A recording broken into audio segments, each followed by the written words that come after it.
station hospital school na osie na peni nyina wo kwan ho aye won sa se obi home said da kwan ho ebetimi atwa bi ama na onso atimi edi odwuma ye se bre na ye ma won sa se ne bi ebia na opese wode edi dwumadi bi bia de hotel ana se o ye dwumadi special bi pa edam soronko no wo pesa asen e wo ba bia bimben beach na beach lands no eno se obi e wo beach homes a ye tomane bon fuye papa ye se bia kita car obetimi de aba na ya jeka na etimi amo asase ana so betimi aba beto ase 500 Ghana cedis ne ye ho krata nyine krata asem nyina de ama na de aka no to bu ase no tuan kran kopem se oba be Ephya ura ye won dan no so de asie wie ho ene de nya nsinwe nyina se 2 bedroom house akopem 8 bedroom house swimming pool wum dada ba yebetimi ahwe na yetimi aton bi ede ama ne bon airfo isan bro nya ntino ye de 50% discount ato so aba bibia betimi akoyi de ama free bitums for 0240887275 0240887275 and 0203277874 na any bitums for any Obaatanpa work 2021 no enso kan pa abredepem no ye de wono mu nyina ho ensem ebetu wenim ye twen waba ye ba kase ni kiremu eto aso.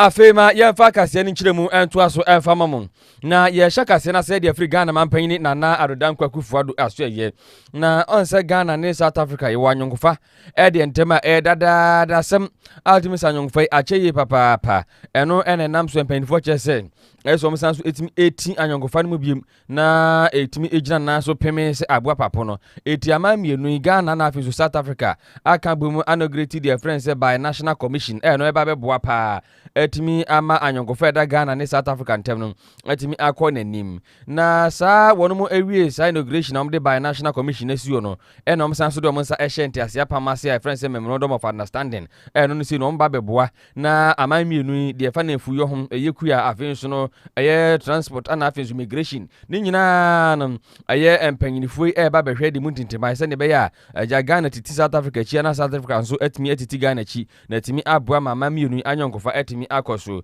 na inauguration na se na Ghana mampanyini Nana Adodankwa Akufo-Addo edi atudwa wo kire se nani age ho papa pese South Africa mampanyini onimonyamfo Cyril Ramaphosa wetimi aba bepiem wo manmu na wono nyina etimi aka boma a won ba benum asumwi abuam sei wo so hwa anyonkofa eda Ghana ne South Africa na ada wa chere papa pentijo no apensu na oba beye de be se ye anyonkofa yi wo se afinsu no man mi uni ba be hie won ba beye de friends anu baba ye na ohwe ye African Intercontinental Free Trade Agreement ya South Africa mu nyina timi do mo aba be wuram bi na timi aboa e ma man mi uni ade hie etimi anya so emfaso. Several institutional mechanisms are going to be established to sustain the dialogue and intercourse between our two countries. Just as the early leaders of our two nations were united by their common determination to free our peoples from foreign domination and racist exploitation, so we are united in our determination to win the battle for rapid economic development by helping to intensify the value-adding industrial transformation of our economy, anchored on the things we make and grow. Eni a wotiye eye Ghana mampanyini Nana Adodankwa Akufo-Addo ena wote ninkano na enu akire no ena eye South Africa mayenumra mampanyini onumanyamfo Cyril Ramaphosa enso edna no atumya wagye se nani age ho papa pase Ghana ene South Africa timi ede wonom nsa ahyente ase apamase na afenso ma no great difference by National Commission e ba beboa pa ema eye enmedie bebiri na timi akoso ama mienu ntem fa na ye mfidi dwuma ho sara nso ena de akwan ene akwantu afenso no eye efobagudi ayetu ni nyina no wono ba be ka bom se aman no matimi aboa matimi aye brane pagrom na so ye de Ghana eni no South Africa behwe so matimi edi aboa ye de South Africa so ni no na Ghana etimi edi aboa na ama man mienu anyokofa no akoso a etim ho da. We have discussed exploring possible new areas of economic, trade and investment cooperation, especially in Ghana's key sectors such as roads, railway infrastructure, mining, energy, manufacturing, as well as agro-processing. We also discussed the issue which is most important and very close to our hearts in South Africa, the empowerment of the women of our two countries, where we keep learning quite a lot in terms of what Ghana is doing to empower the women of Ghana.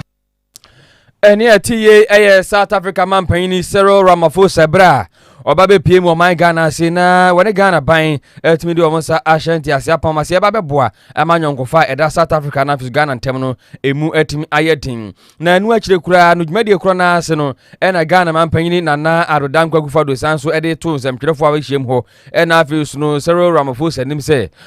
wono monye de ometimi enkanka ne bibirim hase na yentimi emmoa se ne be ya COVID-19 enru no yankasankase betimi ayebi ewe bibirim hase sanse ebimanya continent bia eson papa na enso eba ne niam bisia na yetai etosini eka akiri wo ma akwakoyo ha kase pa etimi ababeda bibiman so it was let's say Ghana na afi so South Africa man no etimi de omonsa hye antiase apamase ombeka bum etimi amanyonkofa etimi agina na so bran no mohwe no monye de ometimi bia ometimi aboa pa ema eba ne se COVID-19 ru na yetimi abomodia na yetimi ayebi ewe yankasankase bibirim ase afi so let's say be yanka wiase amama hodo na omonsa etimi aso machi adware no momodin se wonu betimi ayedu betimi bia na enduro no womatimi amadodo na etimi ababe piem ewo ebibirim hase na yetimi ede awo yemanfo age omonkwa wo kyese oba o man Ghana mu ase a ebesi ne ya ye kase COVID-19 yiniti yenya eho enduro no enipa be so pepe ensia 6 million pe na yetimi awo mompane ewo Ghana ase a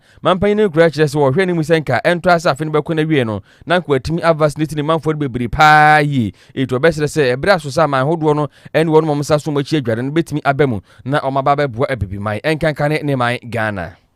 I think above all about the measures that President Ramaphosa talked about that we must adhere to. Perhaps the most significant in the medium to long term is vaccination. That we need, everybody needs to be vaccinated. And those who have these vaccines in huge supplies and have been hoarding them should lift their heads up in the world and look at the world as it is and send the vaccines to those parts of the world where needed. We're doing our best against a very difficult set of circumstances to vaccinate our own people. Right now, nearly 6 million Ghanaians have been vaccinated, which represents something like, 20% of the people of our country. We need to get to something like 60% before we get to the so-called herd immunity. So the vaccination of the peoples of the world, the vaccination of the peoples of Africa, everybody, is the main social and political issue confronting the world at the moment. And it is clear that it's not going to be possible for a handful of people in the so-called North to be fully vaccinated and the rest of us languishing without vaccine. Whatever be the case, if the virus stays here, it will find its way up there. So it is in everybody's interest that we vaccinate everybody. Enia yatiye Ghana mampanyini nana adodankwa kufado nkomodwehwe nyina koso ebra South Africa mampanyini Cyril Ramaphosa babe piemu ewo Ghana hase na nkomodidie mu no ena sanse nyina etimi piemu ayensem twerefo nso etubi mane ya yenso yetimi adane akiri ede ama Obaatanpa etiefo na yento akase nso na nkonko piemu ewo man mra hye bedwafi wonse ne ehwebe se na watweba akumuni amra hye bedwafi ho ehwa huru papa mentemu ase a asie ewo dom dodo na afisu dom kumane ntema akoma bosika ba akwa 2022 ye ba bedie we si ajatum we si da bia rejete ho sensebe na be bebre na ye fruban te so eye otwen ehunwi ano enenam so a ogogo piem mra chebudwafi adom kuma ba no dani urumanyamfo Haruna Idrisu wade ato nsamtwerefo anim se na chebudwa ne ho na kane no ena na akwa te se ase wa manshu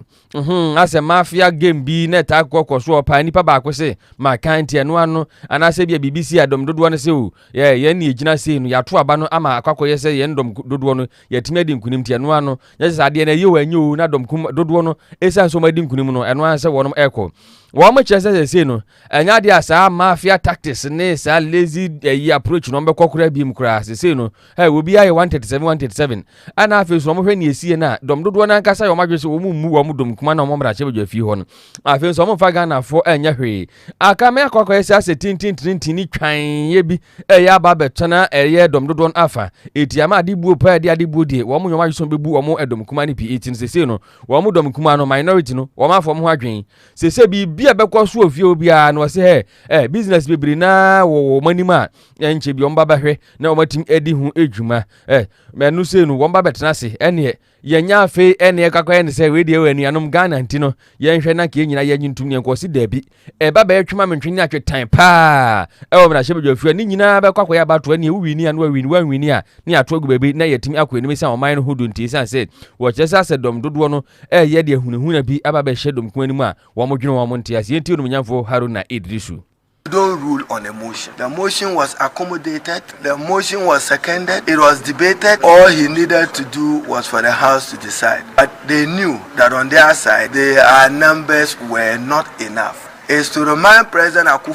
and the majority leader that majority in parliament is majority present and voting, not majority outside the presence, the chamber, in the skies. No, members and voting. That is what the constitution contemplated, even in Article 104. You know, and we took them by surprise, and we'll be taking them by surprise in the coming days. In the coming days, many other motions will come by vote. Many other decisions will come by vote. I have cautioned that we mean well, because the economy of this country certainly should not collapse on any of us, not even on President Nana Akufo-Addo. That cannot be my wish, but he must govern with respect to the law and the constitution. The first deputy speaker must respect our standing orders and respect the provisions of the constitution. When I said except after the business of parliament, I will subject it to a new standard will be that on critical matters vote. The days of mobocracy is over. Mob rule. It's said one modem kuma nya dia omba behu adoa mobakwa kodi nkwankom sani atie bia won betwum saa mi atoso abaisan se obuo ni ani die pa de akwamya yese SMPP aban no ena afi so mo mpanyini fo mo do ma no mra shebje fio no enni bi emfa emma wono mo dom kuma no ntino sese de wo manya draw eye battle line no to mbetwum saa kopem se na ebesi bia ebetim asi ebo Ghana ha sei ye to aka senso ne akokopiem ewo man process dwumakun afa ne fa wono ehwe ya kwante ponsem so MTD no na eye superintendent Alexander Kwesi Oben ana den sam ga kraso jo mo kire se na anu ada CCTV cameras a wo mo de bobo krum aboa papa paye na aboa nso ma chikas makoma ko be se edu 914 bia sa cars 14 no matimi akire wo no eba na se driving phone driving time driving fast when so a eno ehu adwuma no mo ye wokrum asei weni ye se wo driver ni no tika ni ma wotimi kwa sa hu ne beba ne timu atwa U10 kwan ni finfin onu atwam baabi wo so beso no akopa ke agina hwa no ato nkatebo wie obetimi awen nkatebo wie ni nyina wi ansa no atuka no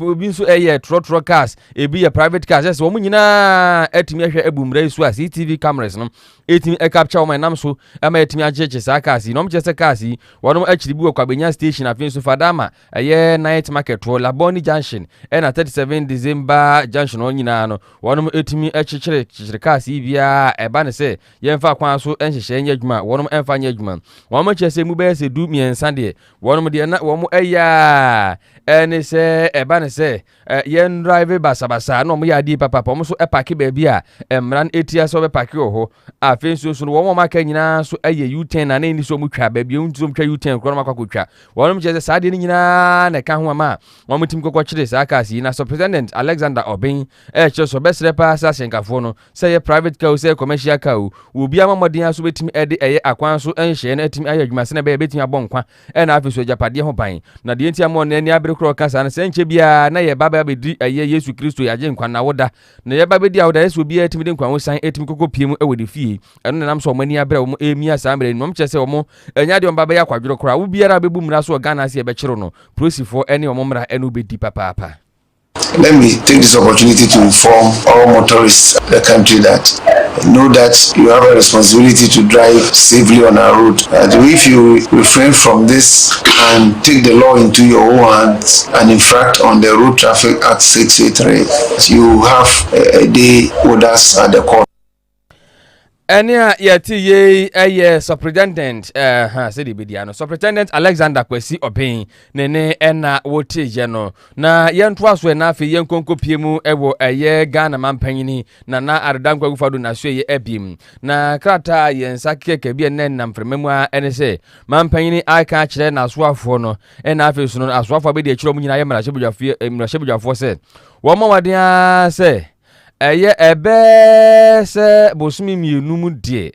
na so de ache kura be se bosum ba ko edi anim ya obi ahwe no antu kwan emfiri o manga ne mase akwanko piem ewo kwasikoko manso afi so mu nyina ma ho modin se wo betimi aba mara hye bedwafie na de enti aye se mampanyini ka san de emu nkyiremu no enhye da ema ye kura na eye ensem twerefo do maso tete foma wo mate nyina ne se nyankopon ya advice se bosumi ewo ya no na ya on se ye kan budget ni nyaje budget tu wi a na their friends say budget appropriation budget estimate no eno na mpani for ebe abehwe no matena se abubu hu na no si no betimi ahwe atoso abaisa se bia na ja sika na yepesi twato ye di na emu ododo ebi nso bia na sika no esua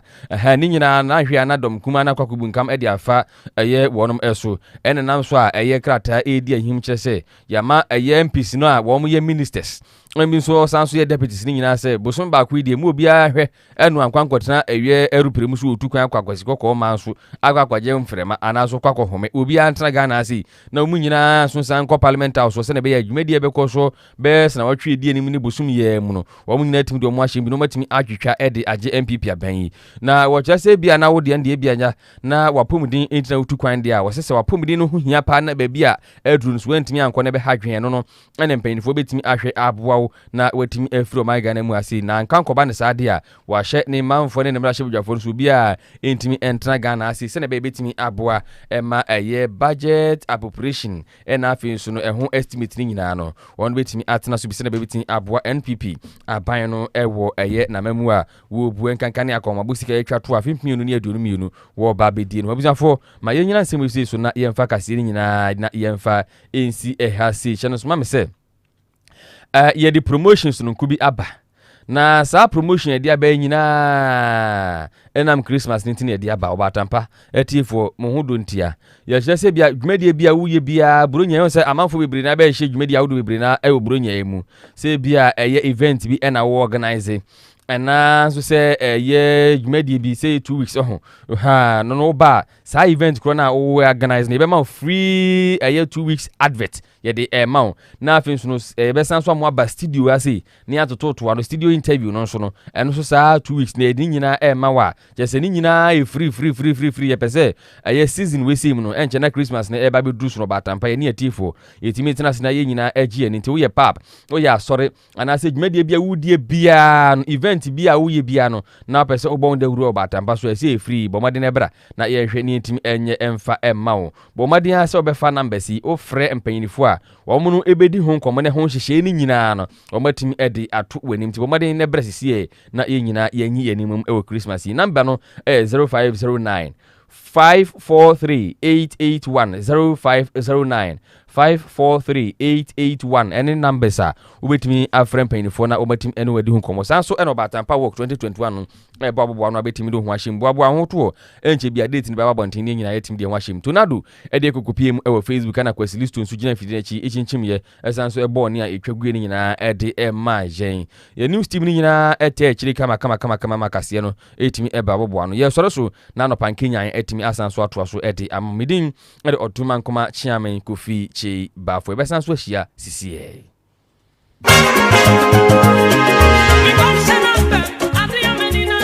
Amini akwadwo na na wo kwa wani abere hu sei adwoa eye bibi ena no asase akwatiche mma mekoto obi ehoma nson timinam kwa so court na mekoye o akwadwo pa enti onti bit reality Ghana kan adwoa na omonso omne hefo bit reality Ghana eye dwumaku a wo maba wo moto nsase a manso ni hu se bia wo no wo pasase wo pedan se yesie wi na yensi wi ni na omudi hu dwuma wo mo sase dodo na wo krom Kaswa Millennium City Kwajoku Kaswa Tobut Ofanko Oglunkwanta Amasamai Tome Furnaces Quarters Dodowa and Ephya Salach one more sassy yantamu adeda kwa ho se wo pe bia sia yaresabia filling stations and stores ni na wo benya bi sikasɛm nso deɛ ɛda fam sɛ akyekyedeɛ nante wɔn nim sɛ nsi otɔn so fam ɛden ɛno nti wotua kakra to hɔ no mo a deɛ ka no na watua ne nkakra wɔn yɛ promotion